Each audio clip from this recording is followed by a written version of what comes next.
short story about wewe sasa kwenye upande wa filamu, ulianza lini na mpaka sasa hivi una filamu zako ngapi? Kwa mimi hii ndio filamu yangu ya kwanza kabisa. Aha. Ndio hiyo ambayo inatambulika kama Umaskini Wangu. Umaskini Wangu.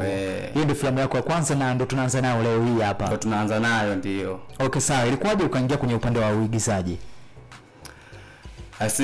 Kwenye uigizaji ilikuwa ni ndoto zangu.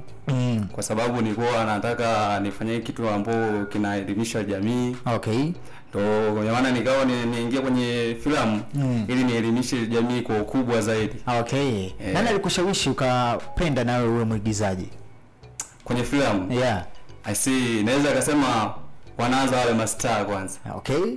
Alikuwa nani huyo wa kwanza? Star ambao wa kwanza mimi amenishawishi kuingia kwenye filamu hizi. Ni sana alikuwa ni Kanumba. Kanumba huyo kitambo sana. Kitambo sana. Kitu gani ambacho ulikuwa unakikubali sana kwake mpaka ukashawishika na wewe ukasema one day na mimi nataka nije kuwa mwigizaji? Shida ya yule brother alikuwa anafanya kazi nzuri sahihi kabisa ambayo inaelimisha jamii kwa watoto au wakubwa au kwa vijana. Yes. Tufanye nini?